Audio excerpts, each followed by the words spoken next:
첫 시간 주님께 안녕하세요. 대강교회 오훈 목사입니다. 8월 9일 금요일입니다. 하나님 우리에게 주신 말씀은 이사야 22장 15절에서 25절까지 말씀입니다. 주 만군의 여호와께서 이르시되 너는 가서 그 국고를 맡고 왕국 맡은 자 샘나를 보고 이르기를 내가 여기와 무슨 관계가 있느냐 여기에 누가 있기에 여기서 너를 위하여 묘실을 팠느냐 높은 곳에 자기를 위하여 묘실을 팠고 반석에 자기를 위하여 처소를 쪼아내었도다. 나 여호와가 너를 단단히 결박하고 장사같이 세게 던지되 반드시 너를 모질게 감싸서 공같이 광막한 곳에 던질 것이라. 주인의 집에 수치를 끼치는 너여 내가 그곳에서 죽겠고 내 영광의 수레도 거기에 있으리라. 내가 너를 내 관직에서 쫓아내며 내 지위에서 낮추리니 그날에 내가 힐기야의 아들 내 종 엘리야김을 불러 내 옷을 그에게 입히며 내 띠를 그에게 띄워 힘있게 하고 내 정권을 그의 손에 맡기리니 그가 예루살렘 주민과 유다의 집의 아버지가 될 것이며 내가 또 다윗의 집의 열쇠를 그의 어깨에 두리니 그가 열면 닫을 자가 없겠고 닫으면 열 자가 없으리라. 못이 단단한 곳에 박힌같이 그를 견고하게 하리니 그가 그의 아버지 집의 영광의 보좌가 될 것이요 그의 아버지 집의 모든 영광이 그 위에 걸리리니 그 후손과 족속되는 각 작은 그릇 곧 종지로부터 모든 항아리까지니라. 만군의 여호와께서 이르시되 그날에는 단단한 곳에 박혔던 못이 사그리니 그 못이 부러져 떨어지므로 그 위에 걸린 물건이 부서지리라 하셨다 하라. 나 여호와의 말이니라. 아멘. 오늘 말씀은 어떤 나라에 대한 심판이 아니라 한 사람에게 집중하고 있죠. 그 사람 이름은 셈나입니다. 셈나가 누구인가? 국고를 맡고 왕국 맡은 자 이렇게 나옵니다. 그러니까 궁중에서 아주 고급 관리 중에 한 사람이죠. 그럼 셈나가 무슨 일을 했길래 하나님께서 이사야를 통해 심판의 말씀을 전하시고 있는가? 16절을 보십시오. 네가 여기와 무슨 관계가 있느냐? 여기에 누가 있기에 여기서 너를 위하여 묘실을 팠느냐?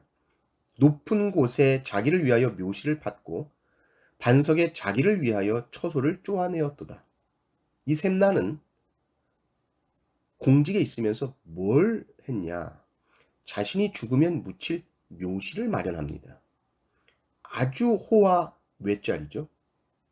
이 16절 한 구절에 너를 위하여, 자기를 위하여 라는 문구가 반복해서 나옵니다. 하나님께서 권세를 주셨는데 자기를 위해 다 썼다는 것이죠. 아주 높은 바위에 자기 무덤 자리를 파고 그걸 다 이 돌을 다 쪼아내는 아주 고급 자기가 누울 자리를 준비한 것입니다. 고급 관리가 자기 삶의 영광만을 추구하고 있습니다.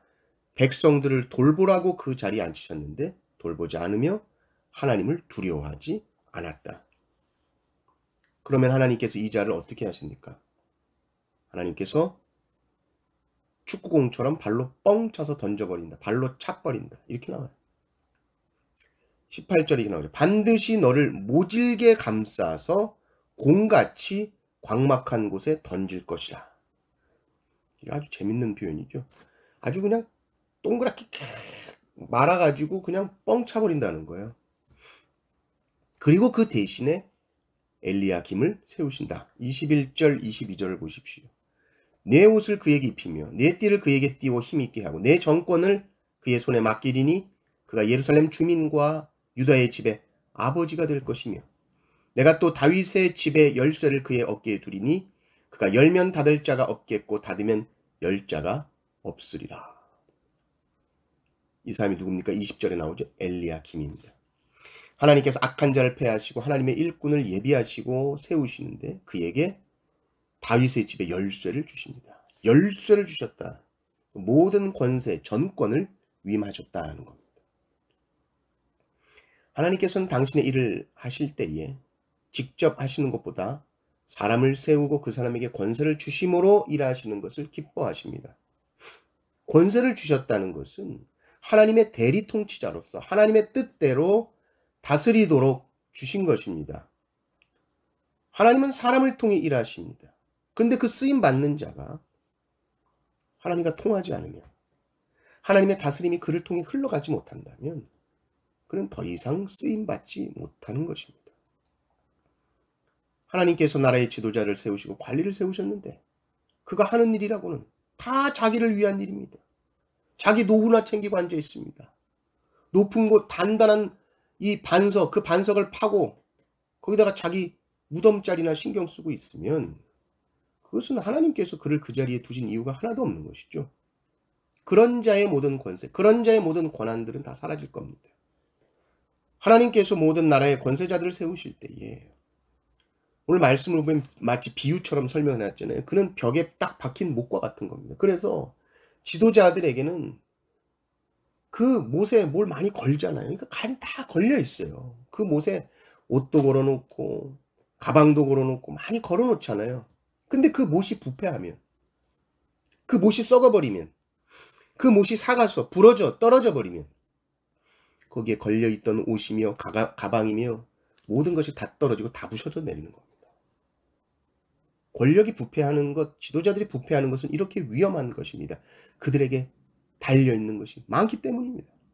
그러면 하나님께서 주신 권세와 권력을 가졌을 땐 두려운 마음으로 오직 이 자리를 허락하신 하나님의 뜻이 무엇인가 그 뜻대로 정의롭게 공의롭게 바르게 힘을 사용해야 합니다. 그렇지 않으면 부패하고 타락하여 사라지게 되는 것이죠.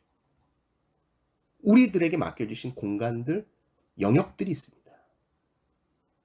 하나님의 뜻을 구하십시오. 어떻게 사는 것이 하나님의 뜻인가? 그 뜻을 따라서 걸어가십시오. 나를 위해서, 자신을 위해서, 자신의 욕심을 따라 걸어가는 길은 반드시 그 끝이 허망하게 될 것이다. 하나님께서 발로 뻥 차버리실 것이다. 그것을 깨닫고 하나님의 사랑과 정의와 은혜를 우리가 발을 딛고 사는 그 영역 속에서 항상 드러내며 사시는 성도님들 되시기를 주님의 이름으로 축원합니다. 아멘.